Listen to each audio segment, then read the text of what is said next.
Hey Lauren, you may have noticed on the homepage of the course that in this, for the session 2 grading, which unfortunately I'm still working through, I decided to slow down and try to help students take notice of issues with their writing.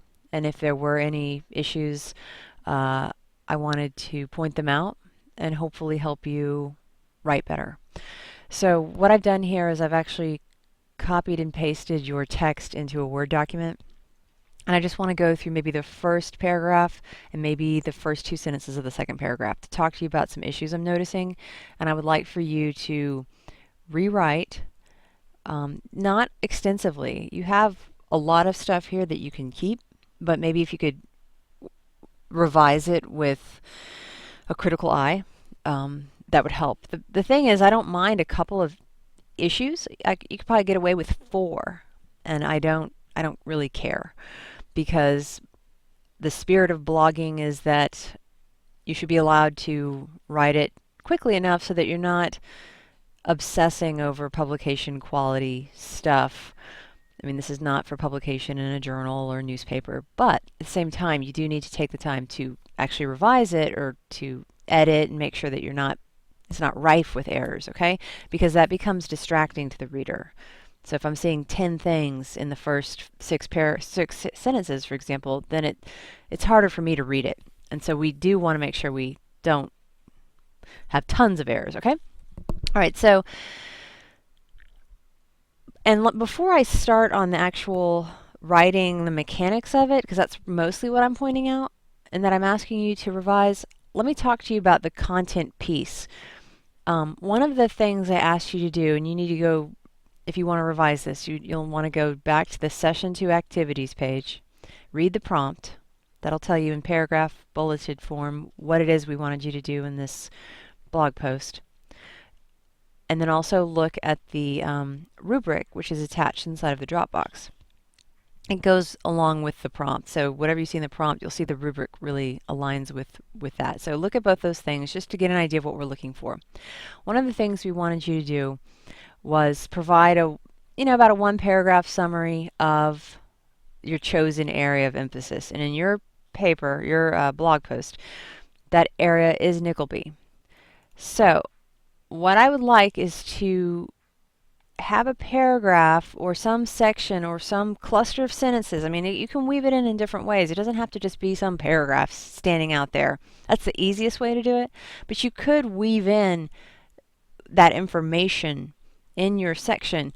But the problem with the way you have it written is that you're giving your opinion from the get-go. Okay, the first sentence is sort of telling us Nickleby came into being in 2002, led by George Bush and signed into law.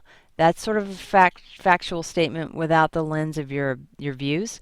But basically, from the second sentence on, it's sort of steeped in your view. Like I can't just get at the information without your views imposed on it. You know, the lens of your view. And I think your view is fantastic. It's fantastic you have a view. Some people don't have enough of views on things. So I'm glad that you have feelings about it. But at the same time, part of what we're asking you to do is step back and coolly analyze. Actually, not even analyze. That's even a higher order than we need you to do. Just coolly summarize what is Nickleby. So what, according to the chapter, is it? Without any of your opinions about it. Okay? And that's the main thing. So if you could go back and tweak that, that's a bit of content you will want to add. Maybe just a simple solution is right here after this first sentence, finish telling us what and make a little paragraph here, finish telling us what is Nickleby according to the chapter. So summarize that section, and then the rest of this launches into your views. I do notice that you have introduced new resources into the section. So you've got at least three new resources. I think I didn't even check on that. Yep, I see 3 new ones. Okay, good.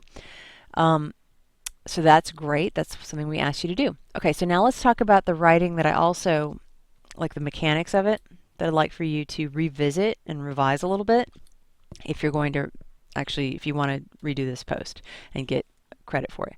All right, so in the first sentence, you see a misspelled word. Then here we have, since that time, we have had little advancement or changes in the way that the education system is run. So that should be is run in American. Should be America. You probably, this is not totally required, but you'd probably want to put a comma there. So as you can see, we've got 1, 2, 3, 3 for sure errors, and a possible fourth one. If you agree with me, you need a comma there. That's 4 in the first 2 sentences. With this being the case, comma, it means that Nickleby remains the way that all children in America are judged. That sentence is okay. I mean, I think there should be a comma in the beginning. We still have the standardized tests that judge children on a national level that is not only unfair, but has even been refereed to as a conformist system by many who have come into contact with it. Okay, so there's some issues here. We still have the standardized tests, I think is what you meant, that judge children on a national level that is not only fair, but has even been referred to. So that's refereed means something totally different. So just make sure you have the right word choice there. It's probably just a spelling mistake. And it could be that pasting into a Word doc or typing in a Word doc would help. It would help at least capture a couple things. Without taking a look at how to fix the major issues that Nickleby raises, now that definitely needs a comma, we allow it to stall out and nothing improves in the long run. I'm a little curious about what you mean by that, but you could add a little more information about what you mean by stalling out. But anyway, that's not a deal breaker. That you can leave that hanging mysteriously, but I'm a little bit curious what you mean by that. All right, Nickleby not only affects the students who must learn, though. Okay, so this is the wrong effects. If you look up effect versus affect, they both can be verbs, but effect as a verb, which is what you're using it as here, means to bring about. So Nickleby not only brings about the students who must learn, though. Okay, so that's not the right version, right? You want the affect, the, it impacts them, or it has some kind of influence on them. And so that's the one you want there. Let me do one more sentence and see if there's any more issues. Because of this system, you really want a comma there, it makes many teachers who used to love their jobs absolutely hate going to work every morning.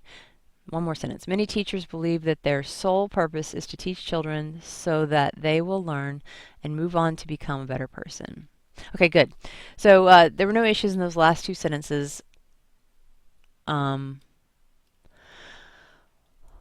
Although I might tone down the word hate, but that's your word choice, and I'm not going to pick on that. All right, so if in your revision, you could kind of pay more attention to some of the mechanics, make sure you've got the right words, make sure your spelling is correct, and continue revising this blog post with that in mind.